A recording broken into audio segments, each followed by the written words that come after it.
Non abbiamo un rapporto sbagliato con la morte, credo che non abbiamo un rapporto con la morte. Di fatto nella modernità è diventato il tabù dei tabù, il mistero dei misteri. Possiamo parlare di sesso, di droga, ma non di morte. Abbiamo dimenticato che il morire è un evento naturale che ci riguarda tutti.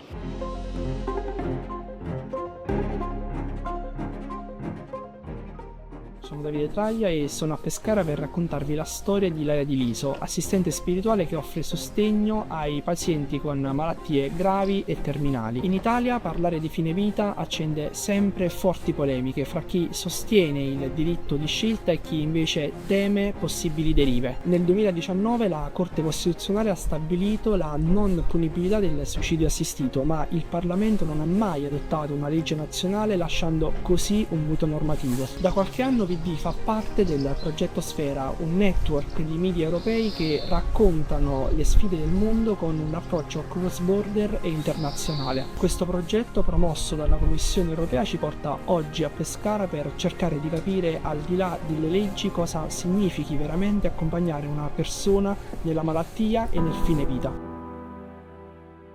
Mi chiamo Ilaria Di Liso, sono un'assistente spirituale nella malattia e nel morire. Presto questo servizio privatamente e presso l'Hospice Bougainville dell'Ospedale Civile di Pescara. Quella dell'assistente spirituale è una figura laica che si preoccupa di far emergere e poi di accogliere i bisogni interiori, quelli spirituali di una persona, in particolar modo nei momenti più delicati della vita, che sono quelli della scoperta di una malattia o quelli dello spegnimento della macchina biologica. Un assistente spirituale si preoccupa del malato, a volte anche della famiglia, cerca di accogliere tutte quelle esigenze che si manifestano lì dove ci accorgiamo di essere impermanenti. Il mio percorso personale e anche quello spirituale è piuttosto atipico. Io sono stata un responsabile commerciale in aziende di lusso e di home decoring per molti anni e ho portato parallelamente avanti una ricerca personale, interiore e spirituale. Ho imparato tantissime cose sulla morte, dal punto di vista materico. La cosa più importante che ho imparato è che non è più necessario morire con dolore. Le cure palliative esistono, sono un diritto dei cittadini di questo paese. La morte è sempre un evento misterioso, carico di sofferenza e di dolore, che non necessariamente ha bisogno di isterismo, di dolore fisico, di fatica. E oggi abbiamo tutti gli strumenti che possono esserci utili per offrire un'esperienza di morte non dolorosa nel corpo, nella mente, nelle emozioni e a volte anche nella spiritualità.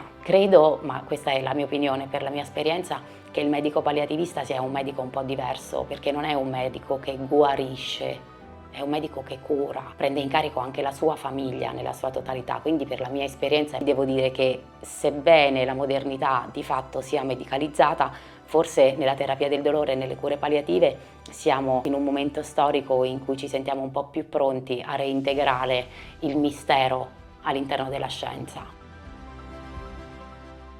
Sento spesso dire che le persone hanno bisogno di credere quando si avvicinano alla morte o che si avvicinino alla spiritualità durante un percorso di malattia non curabile. Per la mia esperienza questo non è vero. Io assisto moltissime persone laiche, moltissime persone atee, tantissime persone agnostiche. Credo che sia più vero dire che anche le persone atee, agnostiche o comunque più lontane dai principi di religiosità o di spiritualità, dal momento in cui si trovano a dover accettare la condizione di impermanenza che è quella umana, comincino a farsi delle domande che possiamo ricondurre a quello che una volta si chiamava esame di coscienza. Come ho vissuto? Cosa ne ho fatto di questa vita?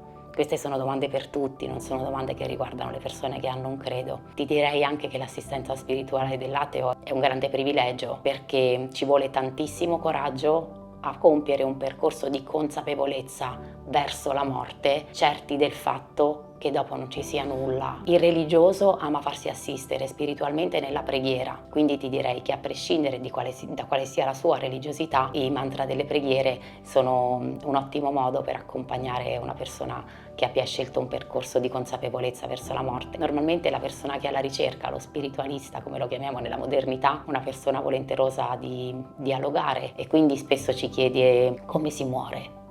Se sei musulmano, come si muore se sei ebreo, cosa succede per i buddisti, cosa c'è dopo per gli induisti, quindi c'è uno scambio, ti direi, interculturale, curioso. Il coinvolgimento dei familiari e degli amici è non solo necessario ma è assolutamente auspicabile, perché la morte è una certezza, è un processo che si verificherà per tutti noi. Se riusciamo a vivere la morte e non a far finta di niente insieme, a volte sai si fa finta di niente, a volte ci troviamo in situazioni in cui la famiglia ti chiede di non dire al morituro che sta per morire ed in cui il paziente poi ti dice allo stesso modo: non dire alla mia famiglia che me ne sto andando, ma io lo sento. E si crea un momento di incomunicabilità in cui non ci si saluta e in cui si rimane nel lutto. La parola lutto viene da una parola antichissima, che è avelut, che vuol dire rimpianto, perché il lutto si fonda sul rimpianto, sull'avrei voluto dire, avrei voluto fare. E invece riuscire a dire e a fare insieme nel dolore, senza far finta di niente, potrebbe portarci davvero ad una innovazione nel vivere la morte in questa modernità in cui la morte è stata completamente dimenticata. L'atmosfera che si respira in un hospice è veramente differente da quella che si respira in corsia. Si respira un'aria dolorosa, un'aria di rassegnazione certamente misterica, ma in hospice per esempio non c'è il passo, quindi possiamo entrare ed uscire come familiari ed amici per andare a trovare i nostri cari senza dover rispettare degli orari troppo rigidi. In hospice l'equipe che interviene con noi è l'equipe della terapia del dolore, quindi non siamo costretti a sentire il dolore del corpo. Abbiamo l'opportunità di avere con noi un familiare sempre, anche di notte, perché normalmente ci sono 2 letti. Abbiamo un bagno privato nella nostra stanza e a volte anche una cucina. Ti direi che è più simile a un albergo forse che a un ospedale.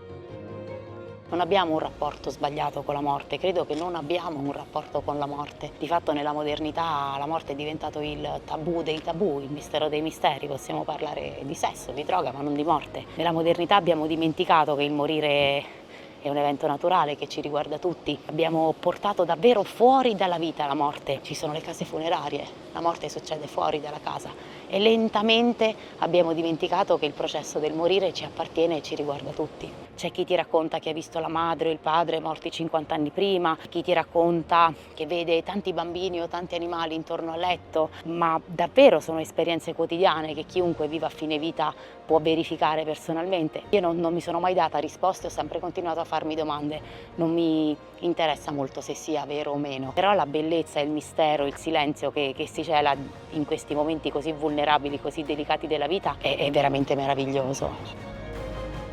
Noi non sappiamo niente, amici, non sappiamo niente, non è così spaventosa la morte. Il morire è stato connesso al brutto, all'horror, ci hanno abituati che si muore così, con le mani incrociate e il sorriso sulla bocca. Invece ti direi all'80% dei casi si muore con gli occhi molto aperti e con la bocca molto aperta. E poi quello che ci fanno vedere nel film horror, no? Quindi noi abbiamo associato un po' dei momenti delle vulnerabilità dei nostri corpi alla paura, al brutto, al terrore. La domanda forse vera e importante che tutti dobbiamo farci è: che cosa è per me la vita? Se io credo che il mio essere sia limitato alla funzione biologica, necessariamente la morte per me rappresenta la fine, lo spegnimento della mia macchina biologica. Ma se al netto della percezione del mio corpo fisico, del mio corpo mentale, del mio corpo emotivo, io sento che c'è dell'altro, io sento che c'è dell'oltre, allora la morte non può che rappresentare una transizione, un passaggio. Io ti posso giurare e garantire, ricordati questa cosa, che morire comodi sarà il prossimo grande business.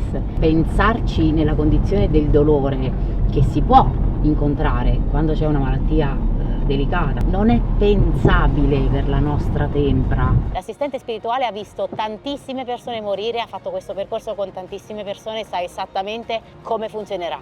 Non ha risposte ma ti aiuta. Cosa vuoi? Vuoi andare al mare? Davvero? Vuoi bere un bicchiere di prosecco, fumare una sigaretta? Vuoi pregare? L'assistente spirituale non ti lascia solo, ecco.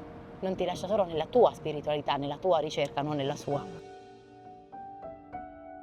Parlando di politica e di morte mi piacerebbe parlare dell'importanza della cultura delle cure palliative, perché morire soffrendo non è più necessario. Quello che mi piacerebbe forse cambiare, ecco, nel panorama del nostro paese sia proprio l'atteggiamento nei confronti delle cure palliative, la paura che c'è nei confronti delle cure palliative e del fine vita. Sarà utile chiedere a noi stessi come vogliamo morire, cosa non vogliamo per noi, soprattutto prenderci la responsabilità di cominciarne a parlare, di ricominciarne a parlare. Non è raro ascoltare opinioni piuttosto discutibili sull'esigenza di preservare la vita ad ogni costo, sull'esigenza di morire nella fatica, nel dolore. Se siamo pronti a dire che vogliamo morire nel dolore, nella verità della morte, dobbiamo essere pronti anche a lasciarci andare quando ci viene un infarto, perché anche quello è un tipo di terapia interventista nei confronti di quello che forse sarà la volontà di un Dio, ecco, non sta a me dirlo. Io non l'avevo mai vista, la morte da vicino, e quando ho cominciato questo percorso ho compreso perché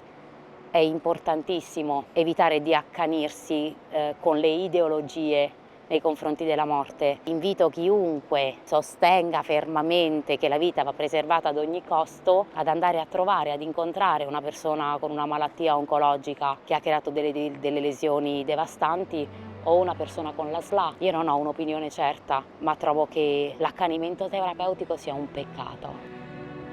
Non è raro che i pazienti domandino di poter venire al mare, è un momento riappacificante, molto doloroso, molto difficile per chi lo vive, perché sai, dal momento in cui una persona ti domanda una esperienza così specifica, diventa pacifico per tutti che la persona sa che sta per morire, e osservare l'impegno di tutti, degli amici, della famiglia, degli operatori familiari che si adoperano, è un momento di grande commozione, di grande dolore, in cui tutti hanno il diritto di salutarsi, di guardarsi, di ringraziarsi per quella che è stata la vita.